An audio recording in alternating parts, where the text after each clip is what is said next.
आज हम भारतीय संस्कृति की आधारशिला पे बातचीत शुरू करेंगे। इस रूप में यह प्रश्न पत्र प्रथम वर्ष में पढ़ाया जाता है, परंतु इसके अतिरिक्त सांस्कृतिक परंपराओं पे कतिपय प्रश्न पत्र और भी विभिन्न कक्षाओं में चलते हैं। संस्कृति और संस्कृति की विशेषताएं या सांस्कृतिक परंपराएं इस रूप में भी महत्वपूर्ण है कि आजकल परीक्षाओं में जो प्रश्न आते हैं, चाहे वो इतिहास की परीक्षा हो या सामान्य ज्ञान की परीक्षा हो, उन सब में अधिकांश इतिहास पर प्रश्न संस्कृति पर केंद्रित हुआ करते हैं। राजनीतिक इतिहास से प्रश्न पत्र पूछने की परंपरा अब क्षीण हो गई है, तो सांस्कृतिक परंपराओं को, उनकी विरासतों को पहचानना परीक्षा उपयोगी दृष्टि से भी महत्वपूर्ण है। ये इसलिए भी महत्वपूर्ण है कि ये हमें हमारी परंपरा की जीवन दृष्टि को और हमारी परंपरा की विशेषताओं को समझने में हमारी मदद देता है।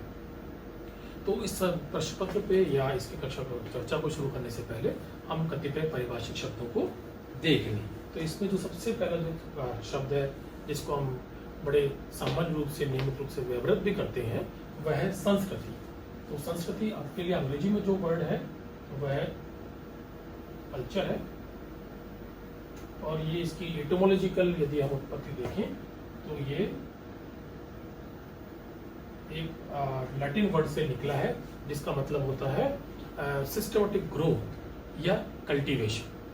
हिंदी में ये शब्द आया है संस्कृत के दो शब्दों से, सम प्लस कृति। सम जो उपसर्ग है वो बेहतर, श्रेष्ठ इत्यादि के लिए भी इस्तेमाल होता है, और कृति यानी रचना। तो जो बेहतर या श्रेष्ठ कृति है तो वह संस्कृति है। तो अंग्रेजी और हिंदी के जो दोनों शब्द हैं वो परिष्करण को ध्वनित करते हैं, अर्थात संस्कृति वह है जो परिष्कृत करती है। तो मानव समाज की संस्कृति क्या हुई? वो जो मानव समाज को परिष्कृत करती है। जब हम अपने आम व्यवहार में संस्कृति शब्द का प्रयोग कर रहे होते हैं तो कौन से बिंब हमारे मस्तिष्क में उभरते हैं? किसी के दिमाग में कोई वास्तु परंपरा का प्रतीक उभरेगा, जैसे कि ताजमहल है, खजुराहो के मंदिर हैं, कोणार्क का मंदिर है। किसी के दिमाग में अजंता एलोरा की गुफाएं का बिंब उभरेगा। किसी के मस्तिष्क में हमारी गायन परंपरा, नृत्य परंपरा का चित्र उभरेगा। किसी के मस्तिष्क में खान पान या पहनावे का चित्र उभरेगा। तो ये सब भी संस्कृति है। वो इसलिए क्योंकि ये सब, इस सब में संस्कृति अभिव्यक्त होती है। कोई यदि और गहराई से सोचेगा तो संस्कृति का उसके लिए क्या मतलब होगा? उसके लिए संस्कृति का मतलब होगा कि जो सूक्ष्म जीवन दृष्टि या दृष्टिकोण किसी समुदाय में है वह, अर्थात यदि आप संस्कृति के अध्ययन करने वाले या अध्येता से बात करेंगे तो उसके लिए संस्कृति का मतलब ये होगा किसी समाज या समुदाय की जीवन दृष्टि। मसलन जेंडर या लैंगिक पे कोई समाज कैसे सोचता है, हिंसा को लेकर के समाज की क्या दृष्टि है, यह उसकी संस्कृति को अभिव्यक्त करता है। तो इस प्रकार से संस्कृति जो है, it's a total set of beliefs, custom, traditions and the way we express it. तो जो संस्कृति या कल्चर है वह हमारी समुच्चय है समस्त विश्वासों का, आस्थाओं का, और उनको अभिव्यक्त करने की जो पद्धतियां हैं उनका, वो सब मिलकर के संस्कृति बनती है। तो ये जो हमारे विचारों और विश्वासों का समूह है, यह सामूहिक चेतना के रूप में या कलेक्टिव कॉन्शियंस के रूप में हमारे में मौजूद रहता है। तो ये जो कलेक्टिव कॉन्शियंस है या जो सामूहिक चेतना है एक रूप में, वह भी संस्कृति है। तो इस सामूहिक चेतना को, चूंकि कलेक्टिव कॉन्शियंस या सामूहिक चेतना कोई हम संस्कृति मानते हैं या मान रहे हैं, ये कैसे आती है? सामूहिक चेतना को हम सामाजिक रूप से अपने पूर्वजों से प्राप्त करते हैं। दो चीजें हैं जो हम अपने पूर्वजों से प्राप्त करते हैं, या दो पद्धतियां हैं जिससे हम अपने पूर्वजों से चीज आगत करते हैं।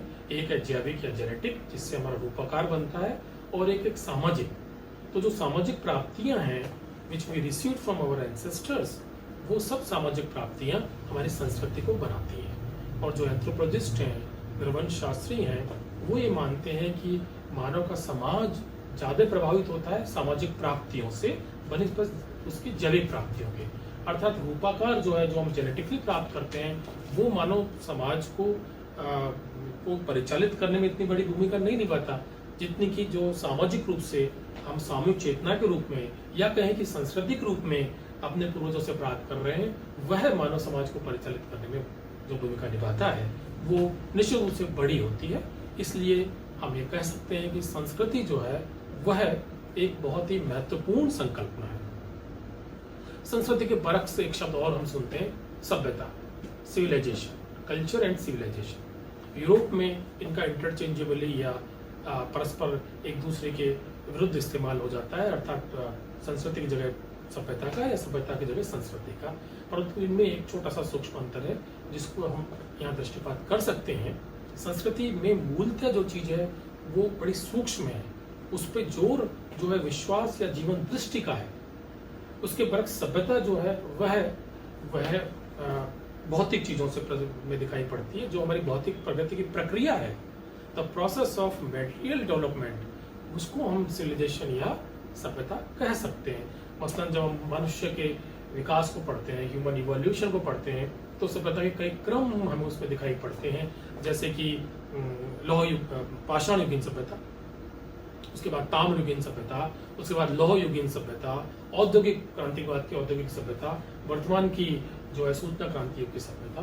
तो इन सब में जो चीज एक हमें दिखाई पड़ती है इन सब क्रमों में, वह उनकी भौतिक प्रगति की एक खास स्थिति है।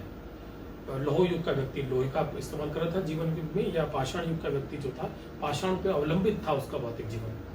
औद्योगिक समाज वो था जिसका भौतिक जीवन जो औद्योगिक क्रांति पे अवलंबित था, और ये जो सूचना युग का समाज है उसको अवलंबित है इस इंफॉर्मेशन टेक्नोलॉजी पे, जिससे कि आज हम ये लेक्चर का आदान प्रदान भी कर रहे हैं। तो जो सभ्यता है वो भौतिक प्रगति की संसूचक है, जबकि संस्कृति जो है वो इस समुदाय की सूक्ष्म जीवन दृष्टि को अभिव्यक्त करती है। सभ्यता, माफ कीजिएगा, संस्कृति के साथ धरोहर या विरासत का भी बहुत इस्तेमाल होता है। ये भी संस्कृति जितना ही व्यापक शब्द है, या कहें कि जो संस्कृति में जिन बिंबों को हम देखते हैं, देखाएं, वो सब विरासत है। तो whatever we received from our ancestors is heritage, या जो कुछ भी हम अपने पूर्वजों से प्राप्त कर रहे हैं वह धरोहर है। तो फिर संस्कृति और धरोहर में क्या अंतर हुआ? संस्कृति में एक सूक्ष्म जीवन दृष्टि भी है, क्योंकि धरोहर जो हम पूर्वजों से रचनात्मक प्राप्त कर रहे हैं वह है, अर्थात संस्कृति में पूर्वजों से प्राप्ति का भाव तो है नहीं है, वो जीवन दृष्टि है जो बड़े चुपके से हमारे जीवन में प्रवेश कर जाती है। धरोहर में जो हम प्राप्त कर रहे हैं वो सब रचनात्मक है, वो उसमें से कुछ हमें दिखता है, कुछ हमें महसूस होता है।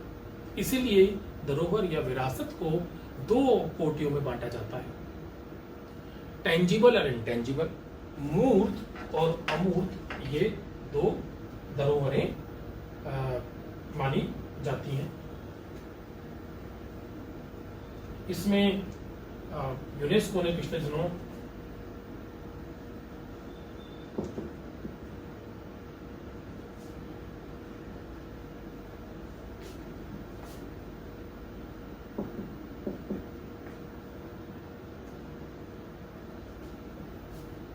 यूनेस्को ने इसके ऊपर कुछ कोटियां बनाई हैं और विश्व की समस्त धरोहरों को इस दो कोटियों के अंदर इकट्ठा करने का काम शुरू किया है।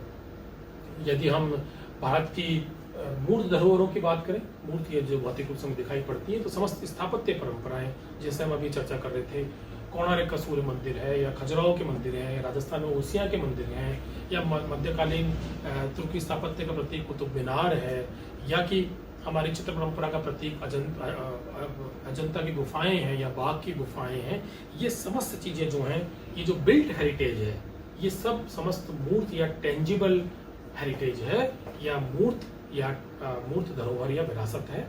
और जो इंटेंजिबल है उसमें वो है जिसकी हम गणना नहीं कर सकते, जिसको हम भौतिक रूप से देख नहीं सकते। मसलन हमारी नृत्य परंपरा, हमारी संगीत परंपरा, अधिकांश हमारी प्रदर्शन कलाएं, परफॉर्मिंग आर्ट्स जो है वो अमूर्त या इंटेंजिबल में आएंगे।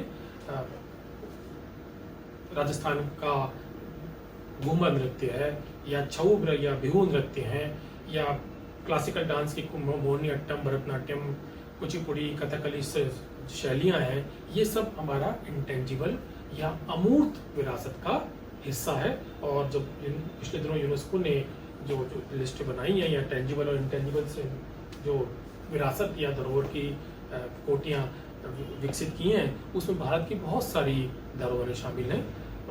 यूनेस्को की मूर्त धरोहर या टेंजिबल जो हेरिटेज श्रेणी है, उसमें राजस्थान के 6 किले भी हैं। इसके अलावा ताजमहल जैसी रचनाएं हैं। अभी हाल ही में जयपुर का परकोटा भी उसमें शामिल किया गया है।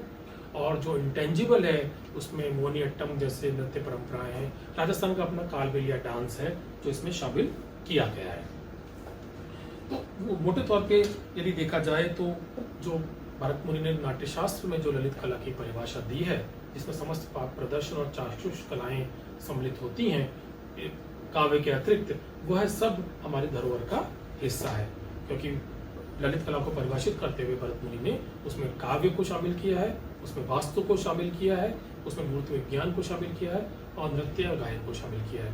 तो ये समस्त जो मोटे तौर पे ललित कला की श्रेणी के वर्ग में जो चीजें आती हैं, वो हमारी धरोहर का हिस्सा बनती हैं। इसके अतिरिक्त हमारा खान पान, ये जो हमारा क्यूजिन है, जैसे राजस्थान में यदि दाल बाटी चूरमा है तो वह हमारा धरोहर है। क्यों? क्योंकि वह भी हम पास्ट से या पूर्वजों से प्राप्त कर रहे हैं।